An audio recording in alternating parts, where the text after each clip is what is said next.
सुरातच तू अतिशय गोड गळा तुझा. अफलातून. मी कधी अफलातून कोणाला बोलत. Thank you sir. या एजमध्ये तू बाहेर थँक्यू सो मच सर. खरंच. आणि अभिजित आहे त्यांच्या ना, आईकडे शिकतो. कोणाकडे? आम्ही फटक ते सिरियलमध्ये रोल त्यांच्या आई क्लासिकल शिकवतात ते काय. खूप सुंदर शिकवतात सर. मस्त. अतिशय गोड, अतिशय गोड. मी एक सांगू तुला, सजेस्ट करू? हां. मम्मी पप्पा काय सांगतात मला माहिती.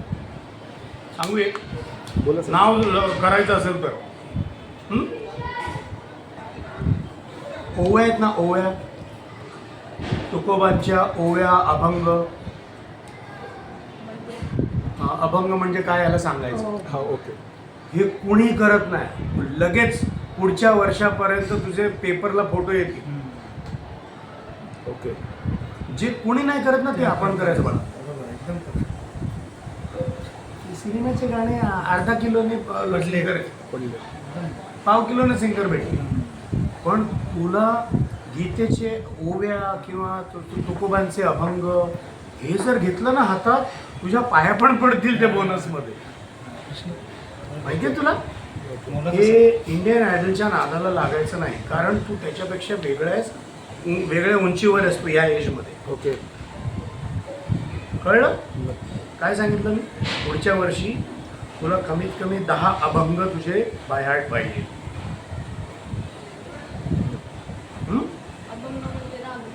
अभंग म्हणजे राग नाही बाळा. अभंग म्हणजे एक ट्रेडिशनल हा तुझ्यासाठी ते ज्ञानेश्वर महाराज वगैरे सांगतात. अभंग आहेत किंवा ओव्या आहेत. त्यातल्या 4-4 ओव्या जरी बोललास ना तू, आणि हे सुरातच पाठक साहेबांना सांगायचं याला सुरामध्ये ते बसवून द्या. मॅडम ट्यून जर लक्षात राहिली ना तर अभंग आपोआप. आपोआप.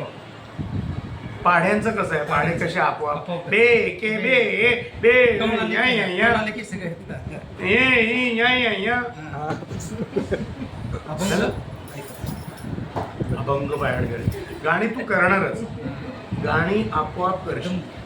Thank you sir. एकदम गाण्याचं तुझं वेळ आहे ना ते तुला सोडणार नाही. तू त्याला भले डॉक्टर सोडशील. त्याला डॉक्टर व्हायचं आहे सर. बॅचमेट्स